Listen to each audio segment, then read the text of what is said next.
ನಮಸ್ಕಾರ. ಇವತ್ತೊಂದು ಸಿಂಪಲ್ಲಾಗಿ ನುಗ್ಗೆಕಾಯಿ ಸಾಂಬಾರು ಮಾಡೋದು ತೋರಿಸ್ತೀನಿ.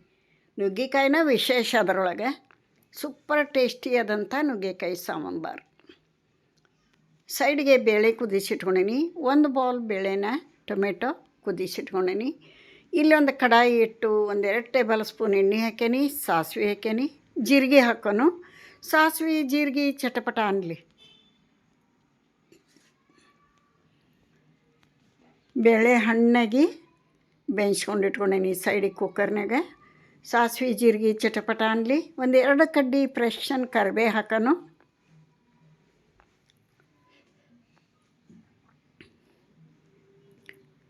ಒಂದು ಗಡ್ಡಿ ಜವಾರಿ ಬೆಳ್ಳುಳ್ಳಿ ಸಿಪ್ಪಿ ತೆಗೆದು ಸ್ವಲ್ಪ ಅಬಡ ಜಬಡ ಜಜ್ಜಿ ಹಾಕಬೇಕು, ಅಂದ್ರೆ ರುಚಿ ಜಾಸ್ತಿ ಬರ್ತದೆ.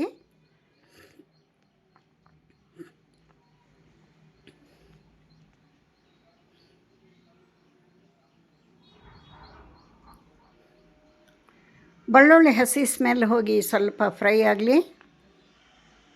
ನುಗ್ಗೆಕಾಯಿ ತೊಳೆದು ಹೆಚ್ಚಿಟ್ಕೊಂಡೀವಿ. ಈಗ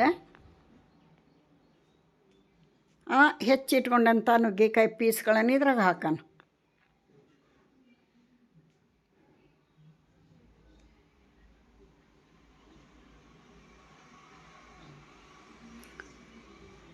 ಒಗ್ಗರಣೆ ಆಗೋವರೆಗೆ ಸಣ್ಣ ಉರಿ ಇಟ್ಕೊಳ್ಳೋಣ. ಈ ನುಗ್ಗೆಕಾಯಿ ಪೀಸ್ಗಳನ್ನು ಹಾಕಿದ ಮೀಡಿಯಮ್ ಉರಿಯೊಳಗೆ ಇದನ್ನು 1-2 ನಿಮಿಷ ಚೆಂದಾಗಿ 10% ಇದನ್ನ ಕುಕ್ ಮಾಡ್ಕೊಳ್ಳೋಣ.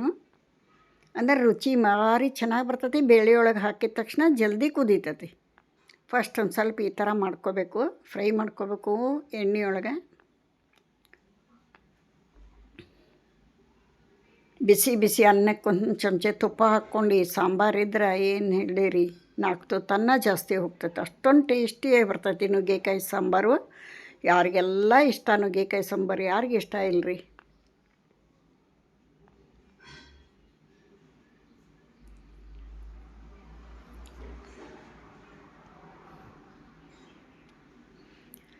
ಇದಕ್ಕೇನು ಜಾಸ್ತಿ ಮಸಾಲನೂ ಹಾಕಿಲ್ಲ, ಎಂಥದ್ದು ಇಲ್ಲ. ಸಿಂಪಲ್ಲಾಗಿ ನುಗ್ಗೆಕಾಯಿನ ಇದ್ರಾಗ ವಿಶೇಷ ಟೇಸ್ಟ್ ಬರೋದು. 1-2 ನಿಮಿಷ ಇದನ್ನು ಬಾಡಿಸ್ಕೊಂಡ ನಂತರ ಕುಕ್ಕರ್ನಾಗಿದ್ದಂಥ ಬೇಳೆ, ಕುದಿಸಿದ ಬೇಳೆನ ಹಾಕ್ಕೊಂಬಿಡೋಣಂತ. ರೊಟ್ಟಿ ಜೊತೆನೂ ಮಸ್ತ್ ಇರ್ತೈತೆ ರೀ ಇದು. ರೊಟ್ಟಿ ಜೊತೆನೂ ತಿನ್ಬೋದು. ನೋಡಿರಿ, ಕುದಿಸಿದಂಥ ಬೇಳೆ ಟೊಮೆಟೊ ಇದಕ್ಕೆ ಹಾಕಿಬಿಟ್ಟೇನಿ. ಆನಂತರ ಇದಕ್ಕೆ ಉಳ್ಕಿದ ಪದಾರ್ಥಗಳನ್ನು ಹಾಕೋನು. ಉರಿ ಮೀಡಿಯಮ್ ಆಗೇ ಇರಲಿ, ಕುದಿಬೇಕಿದು. ಚಲೋ ಹೊತ್ನಂಗೆ ಒಂದು 5-6 ನಿಮಿಷ ಕುದಿಬೇಕು. ನುಗ್ಗೆಕಾಯಿ ಚೆಂದಾಗಿ ಹಣ್ಣಾಗಬೇಕು. ಉಪ್ಪು ಹಾಕೋನು. ಖಾರ ಪುಡಿ ಹಾಕೋನು.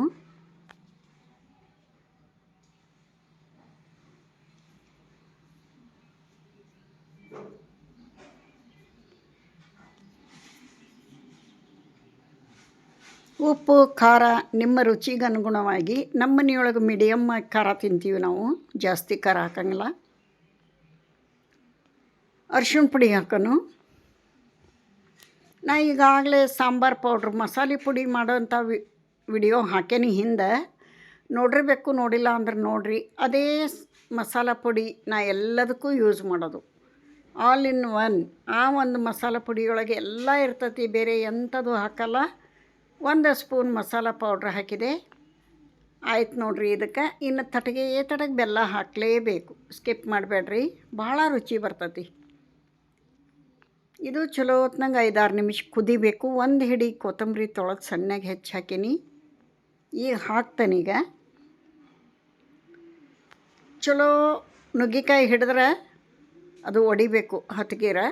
ಅಲ್ಲಿವರೆಗೆ ಕುದಿಸಿ ಇದು ಸಾಂಬಾರನ್ನ ಸ್ಟವ್ ಬಂದ್ ಮಾಡಿ ತೆಗೆದಿಟ್ಕೋಬೇಕು. ಊಟ ಮಾಡೋಕ್ಕೆ ರೆಡಿ ಆಕೈತೆ ನೋಡಿರಿ ನುಗ್ಗೆಕಾಯಿ ಸಾಂಬಾರು. ಯಾರೆಲ್ಲ ವಿಡಿಯೋ ನೋಡ್ತೀರಿ, ಇಷ್ಟ ಆದ್ರೆ ಒಂದು ಲೈಕ್ ಕೊಡಿರಿ. ಹೊಸಬ್ರು ಯಾರಾದರೂ ಚಾನಲಿಗೆ ಭೇಟಿ ಕೊಟ್ಟಿದ್ದೀರಾ, ಪ್ಲೀಸ್ ಸಬ್ಸ್ಕ್ರೈಬ್ ಮಾಡಿ ವಿಡಿಯೋ ನೋಡ್ಕೋರಿ ಅಂತ ತಮ್ಮಲ್ಲಿ ರಿಕ್ವೆಸ್ಟ್ ಮಾಡ್ಕೋತೀನಿ. ನಿಮ್ಮ ಹೆಲ್ಪು ಸಪೋರ್ಟು ನನ್ನ ಚಾನಲಿಗೆ ಬೇಕು.